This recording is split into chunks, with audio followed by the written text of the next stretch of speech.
Hello everybody. If you tuned into my Verismo unboxing and first look, you saw that I brewed this gorgeous cup of decaf espresso.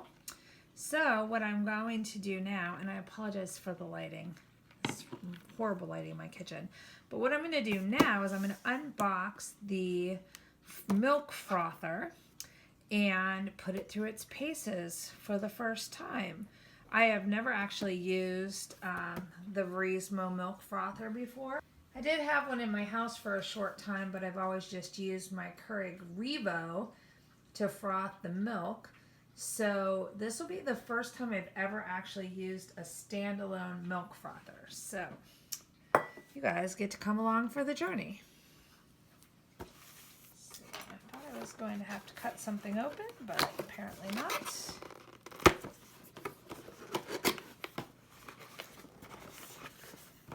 I like that the packaging is the same as the Verismo. It's very much a continuation and feels like they should be part of the same package.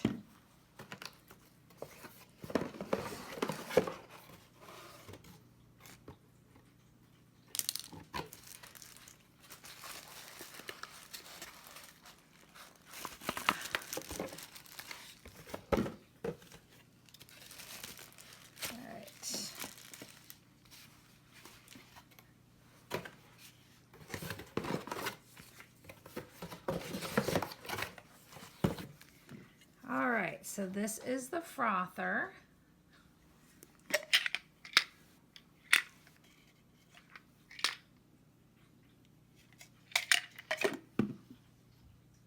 Alright, so we've got the frother.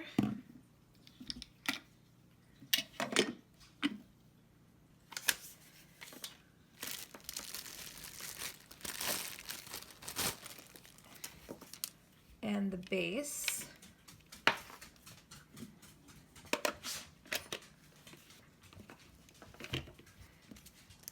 And at first I wasn't sure what this is, but I think, and I'll verify it when I look at the instruction manual, but I think this is really cool.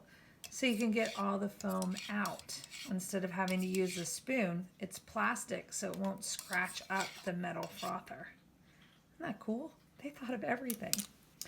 So the little paper that was inside the frother basically talks about how to make it for cappuccino or latte. So if you want more foam, they want you to have this metal part attached.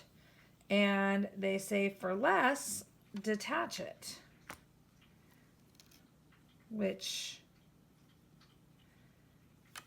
I don't think I'm supposed to take the whole thing off. Oh, I see. Okay. They don't really give you instructions on how to get it off, but wiggle it enough and it comes out of the holder. I would only be worried that that would break it if you tended to go with one more often than the other. But I'm going to go ahead and clean this, and then I'm going to come back and I'm going to make some froth for my iced espresso. Okay, everything is clean.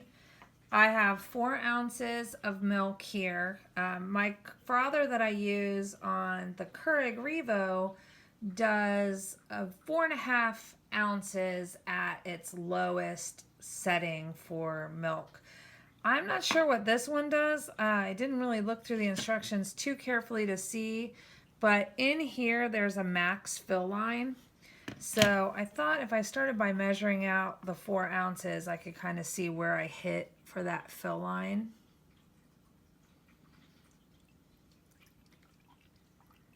Because I'll be happy if it's less. And it looks like it must just be at 4 ounces. So I hit the max fill line. Let me show you. Okay. Now, the really nice thing about this frother is it can do both hot and cold frothing. So the instructions are very scarce, or sparse, I should say.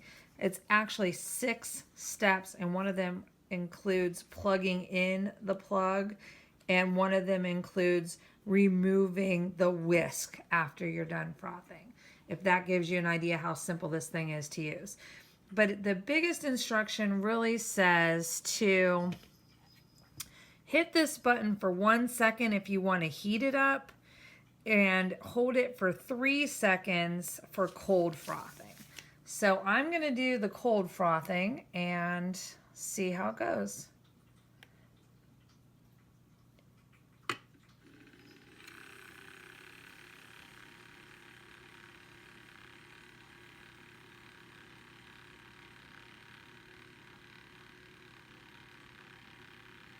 It's really quiet.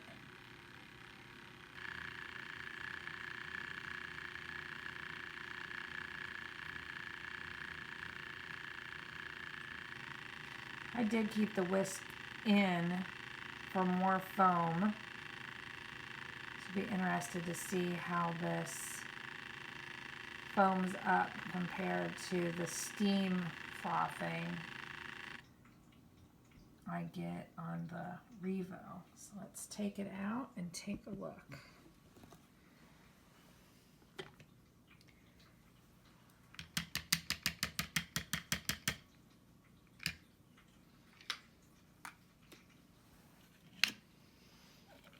All right.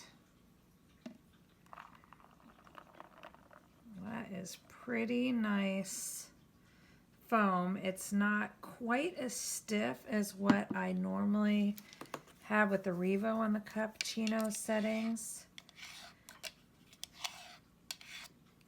Oh, and I love this little scraper. But I could definitely see myself using that, especially because I can brew, or I can foam milk at the 4-ounce mark instead of 4.5. If you're on a diet, you know every ounce counts. So there you have it, my unboxing and first look at the Verismo Milk Frother that does both hot and cold frothing. If you enjoyed the video, please give me a thumbs up. Let me know you watched. And if you'd like to see more, feel free to hit the subscribe button. And I've got some more things coming in the coming weeks. We'll see you soon.